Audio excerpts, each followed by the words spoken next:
बिहार में चुनाव लगभग और नजदीक आता चला जा रहा है और चुनाव प्रचार भी जोर शोर से चल रहा है।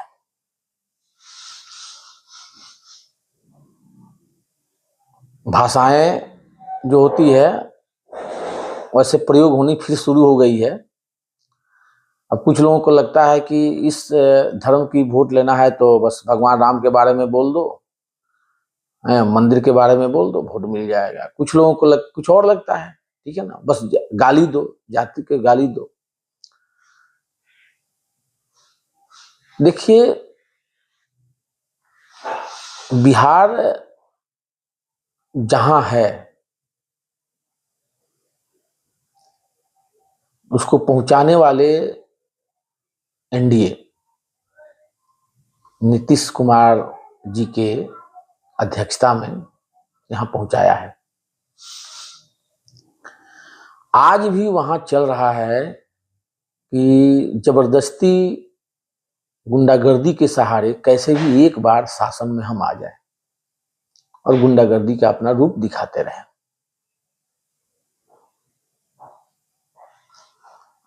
जो लोग कहां थे उनका कोई वजूद नहीं था और जिस लोगों ने उस वजूद को बनाया उसी के विरुद्ध सब लोग पड़े हुए हैं। देखिए, हम लोग ये बोलते हैं भोजपुरी को सबसे अगर ऊंचा उठाया किसी ने तो उसमें रवि किशन जी और मनोज तिवारी का बहुत बड़ा हाथ है। असली पहचान तो इन्हीं दोनों ने दिलवाई। ऐसे बहुत बहुत लोग हैं, भरत शर्मा गायक आए, देखिए गुड्डू रंगीला गंदे गाना गाते थे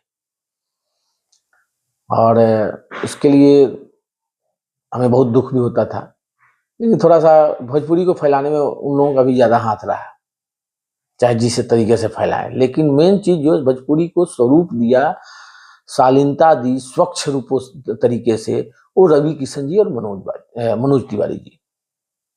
देखिए, हमारे मनोज वाजपेयी भी गए हिंदी सिनेमा में, लेकिन कभी भोजपुरी से उनको लगाव नहीं रहा, तो उन लोगों को हम क्यों एक करें। अरे अगर आप भोजपुरी के में लगाव होता तो आप भी भोजपुरी में फिल्म में कर सकते थे, उसको आगे बढ़ा सकते थे। रवि किशन जी तो कई भाषाओं में काम करते हैं, हिंदी से लेकर तेलुगु तमिल सब में करते हैं। उसके बाद नए लोगों का दौर आया, निरहुआ दिनेश लाल यादव, इनके फिल्म अच्छे भी होते हैं और सामाजिक भी होते हैं। अब नए नए और लोग हीरो आ गए हैं, उसमें भी अच्छे बना रहे हैं। खेसारी लाल भी आए। खेसारी लाल को आगे बढ़ाने में खुद खेसारी लाल ने बोला है कि मनोज तिवारी, रवि किशन और दिनेश लाल यादव और पवन सिंह का बहुत बड़ा हाथ रहा है, नहीं तो पता नहीं कहाँ होते, शायद वो जो डांस कर रहे होते उसी में होते। उनको खेसारी लाल यादव को ठीक है, वो चुनाव लड़ रहे हैं तो इसका मतलब आते ही बस अब हिंदू के विरुद्ध बोलने लगेंगे, राम मंदिर के विरुद्ध बोलना शुरू कर दिया, हिंदुओं के विरुद्ध बोलना शुरू कर दिया। अब किस दुनिया में जी रहे हो?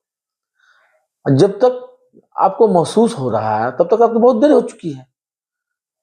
प्रधानमंत्री जी को बोलते हो कि उनके जैसा कोई नहीं है, ये बात आप मानते हो, सब कुछ मानते हो, बाप के समान है ये भी मानते हो, लेकिन गलती तो कर चुके हो, आप बहुत बड़ी गलती कर चुके हो। और हमको लगता है कि आपके बच्चों ने विरोध किया होगा तभी आप ये सामने आए होंगे, ठीक है ना। आप तो राम जब मंदिर बन रहा था तो उस पर गाना भी गाए हो भाई, उससे पैसा कमाए हो गाना गा के, अच्छा गाना गाए हो।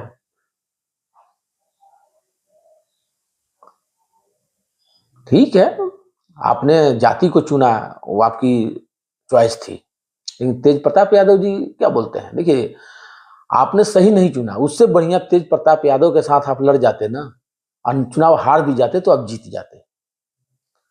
तेज प्रताप यादव तो बहुत बढ़िया आदमी है, बहुत बढ़िया है, ठीक है, उस घर में जन्म लिया, लेकिन उसकी सोच में देखो ना, वो किस सोच का आदमी है।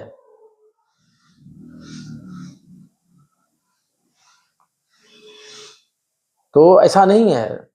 और रह गया कि बिहार में चाहे कोई भी कुछ करे, एक तो निश्चित है, सभी लोगों को एक होकर जात पात को भूल के वोट करने हैं और वो वोट एनडीए को करने हैं। एनडीए के अलावा बिहार का कोई कुछ नहीं कर सकता। एनडीए मैं पहले भी बोल चुका हूं, आज भी बोल रहा हूं। पहले मेरा था कि 160 से 170 सीटें एनडीए जीतेगी, लेकिन शायद ये 200 तक जा सकती है। मैं पहले भी बोला हूं और आज भी बोल रहा हूं। तेज प्रताप यादव जितने भी सीट पर खड़े हों, ये तो पता नहीं है, लेकिन कोई आश्चर्य से न कर दें सबको आश्चर्यचकित, इसमें कुछ कहा नहीं जा सकता कि वो बंदा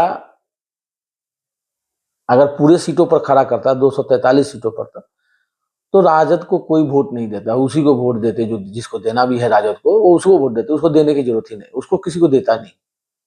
और जन स्वराज तो है, अब सब जो राजनीति है, अब लगता है कि गुरु मान लिया है इनको,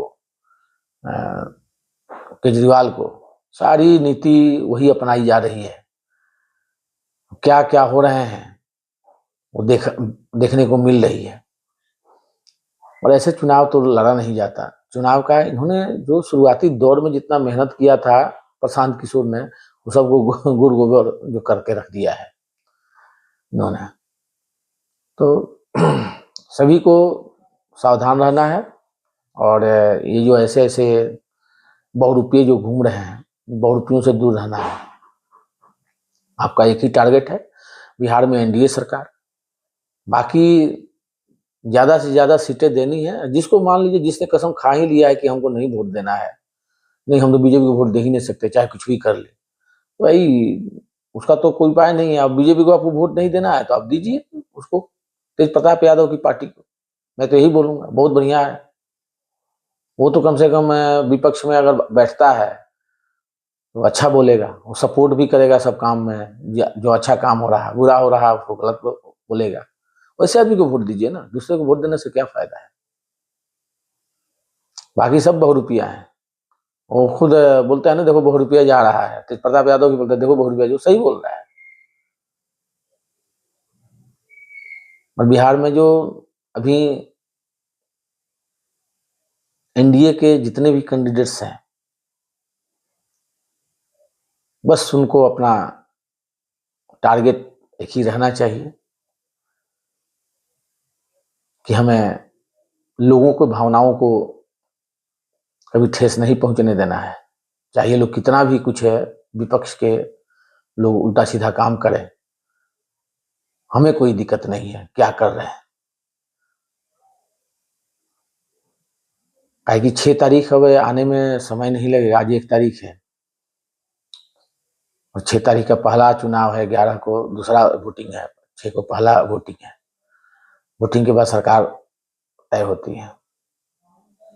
राजनीति में चलता रहता है उल्टा सीधा, आपस में ऐसा ना बोल दें कि फिर कल एक दूसरे के साथ बैठ ना सके, ये भी ध्यान रखना है।